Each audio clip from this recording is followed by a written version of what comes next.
When you buy volume card, one piece, it it has specific one card each.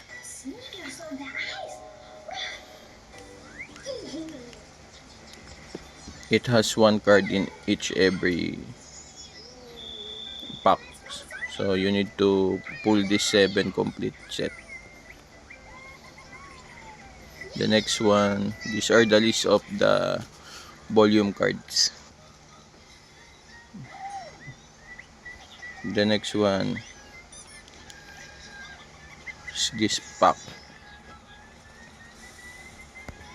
It has 5 cards.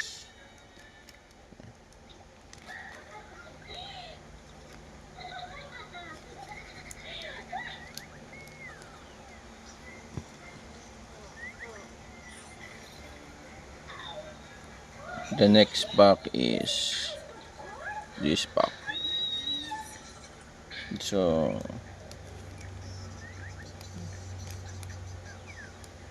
I always put the packs, the empty packs beside the card to know where it came from the packs. So Luffy.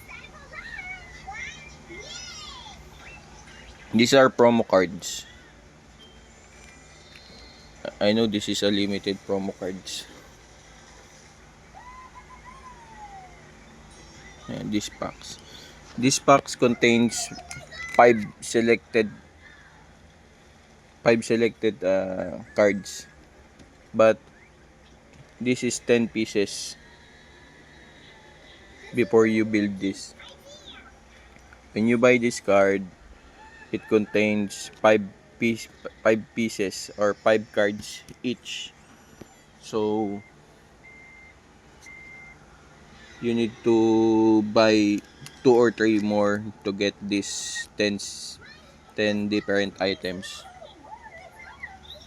These are the limited packs. Contain 10 pieces.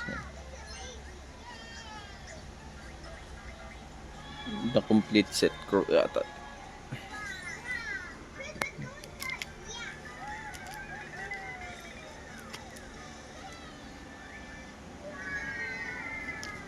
The next one is Sanji packs. This box contains 6 cards.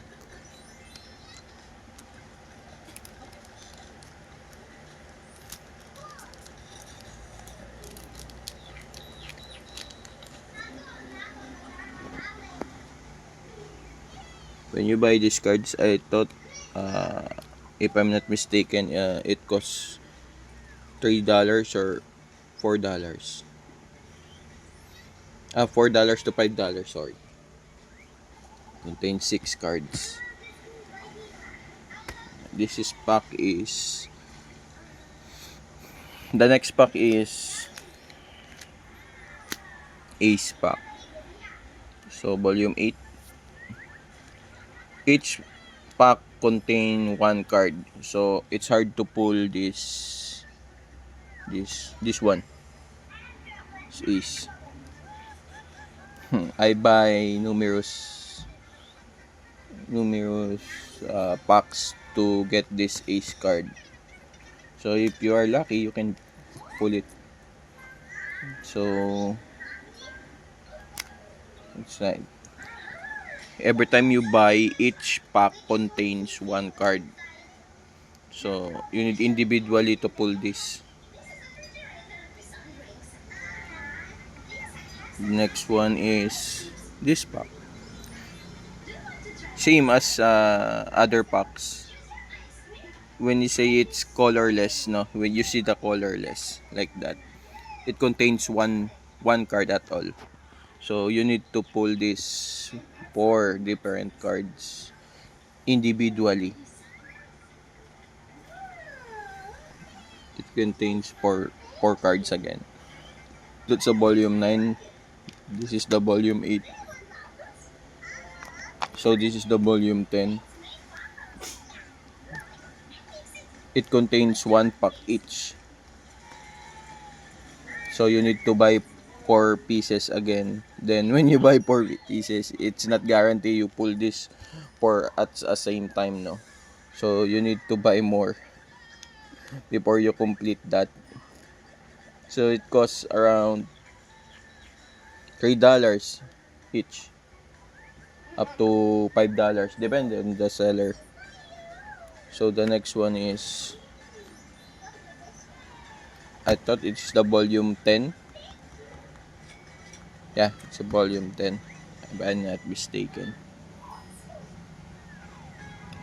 Oh, each packs contains 1 card again. So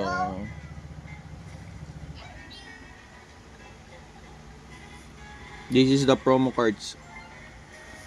The next one is the volume 7. Tropagallo. So same, each pack contains 1 card. So you need to buy more before you get that.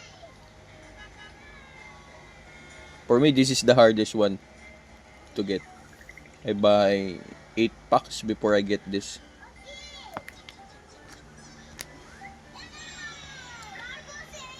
This card contains 1 card again, volume 13. The hardest part to pull is this and this. If I'm not mistaken, I buy 10 cards to pull this too. Next one is Zoro. This pack contains 1 pack again, ha. 1 card at all in every packs. So the hardest pull is this card. So next one. Oh, the volume 5 Luffy.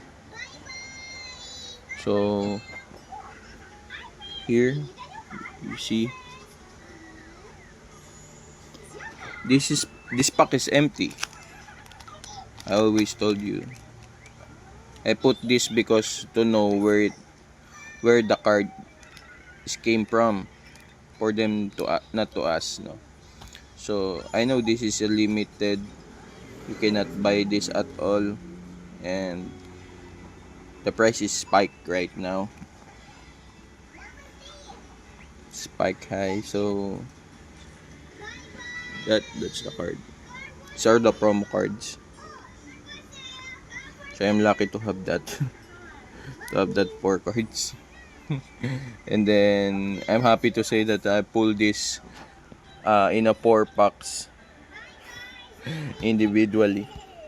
So this is the next one, the volume 3. The hardest one this one contains 1 pack. So this the hardest one is missing. Right now I need to buy a packs, but due to the uh, increase or high prices of this pack, I'm not able to buy. The missing one is, I'm not mistaken, the what's this? Brooks. If I'm not mistaken, Brooks is the missing one. So I need to find that. And I need to find this volume 3. As of now, it's hard to buy this card.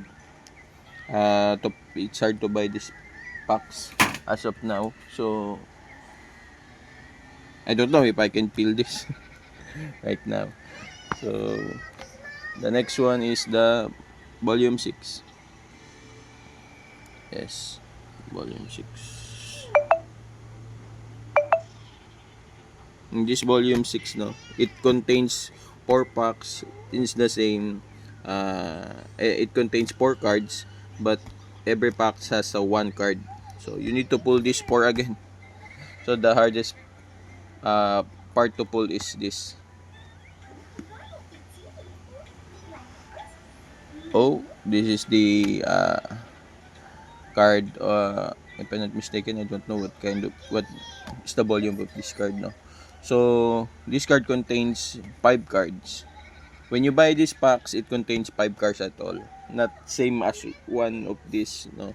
It contains 1 card. This card contains 5 cards.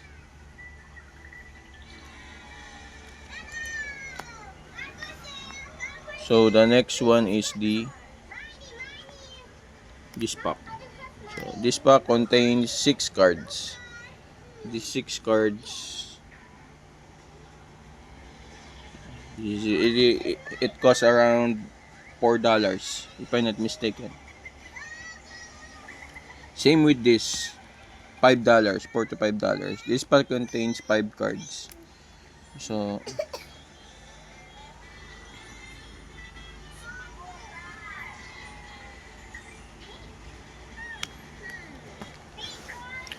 this was the red film card. It contains 15 cards. Red film. It contains 15 cards. So what are the 15 cards? Here are the 15 cards.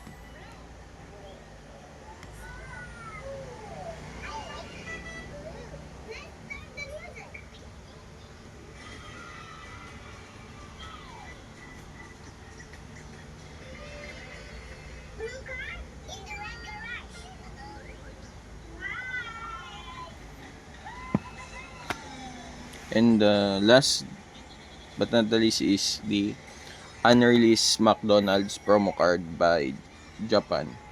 No, this promo card is unreleased in McDonald's due to the problem happened last release on the McDonald's Pokemon card, which goes viral in Japan, which is throwing some foods to buy this promo card. So that happened, that McDonald's did not release this in Japan.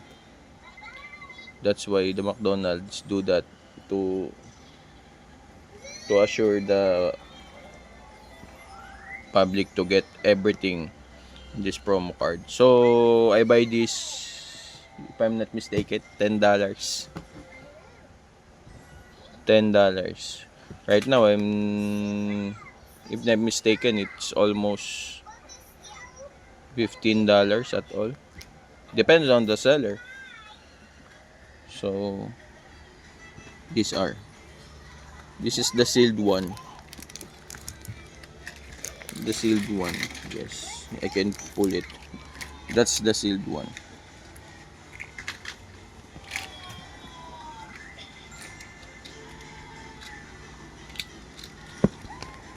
So okay, these are the other cards, which is promo cards with a price. These are the other pools which happen to have same card, because I already pull the hardest part of the packs like this. You want to see, this is the card. If I'm not mistaken, this is the card, and then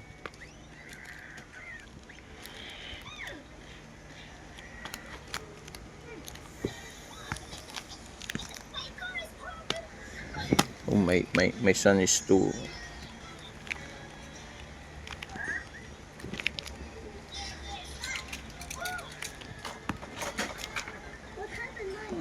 like that.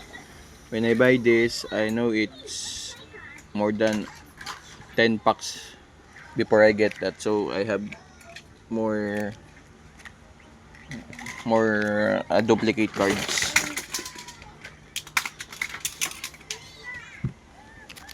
This one. So these are the duplicate promo packs.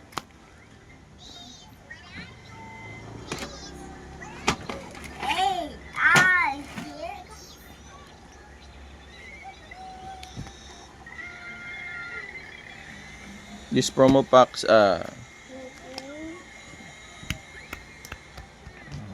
is different. But this is the promo packs. But this is different variant.